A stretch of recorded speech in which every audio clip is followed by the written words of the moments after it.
మరి మన యోబయ్య గారు అయితే ఎంతమంది శత్రువులతో తప్పించుకున్నారో, స్నేహితులు విడిచిపెట్టిన మరి ఆయన వాక్యంలో, ఆయన ధ్యానంలోనే ఆయన వెలుగై, త్రోవకు వెలుగై ఆయన్ని దేవుడు నిలిపాడు ఆయన సన్నిధిలో, సంఘంలో. కనుక ఆయన బట్టి దేవునికి స్తుతులు చెల్లిస్తూ పాట పాడదాం. స్తుతి స్తోత్రార్హుడా, స్తుతులందుకో పూజార్హుడా,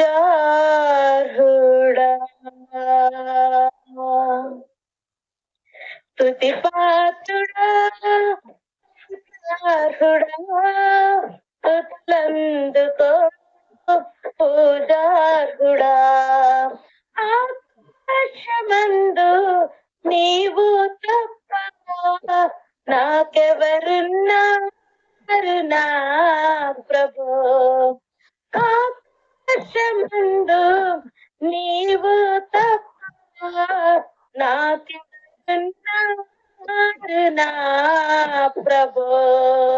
స్తుతి పాత్రుడా, స్తోత్రార్హుడా, స్తుతులందుకో పూజార్హుడా. నా శత్రువులు నన్ను తరుముచుండగా నా ఆత్మ నాలో కృంగినే ప్రభు. నా శత్రువులు నన్ను తరుముచుండగా నా ఆత్మ నాలో కృంగినే ప్రభు.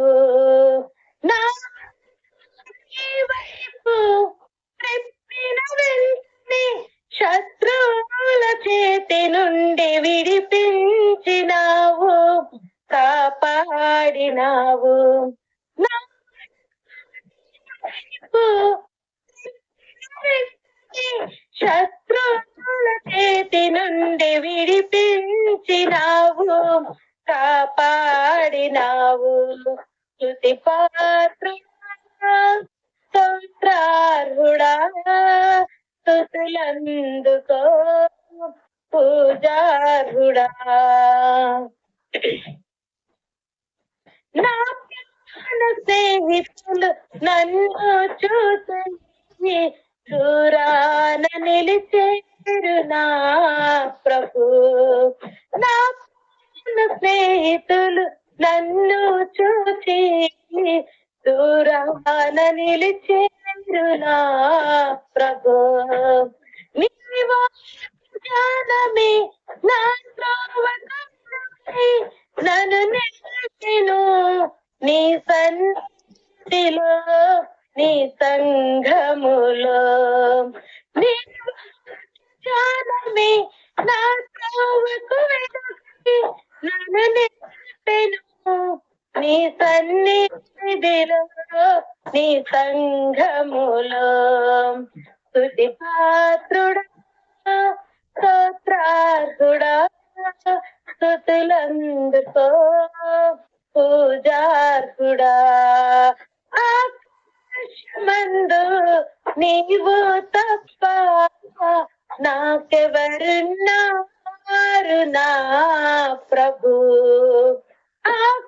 ఆకాశమందు నీవు తప్ప నాకెవరున్నారు నా ప్రభు. స్తుతి పాత్రుడా, స్తోత్రార్హుడా, స్తుతులందుకో పూజార్హుడా.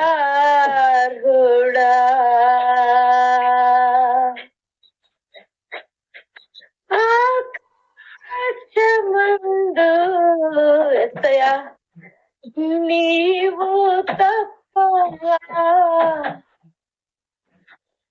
నాకెవరున్నారు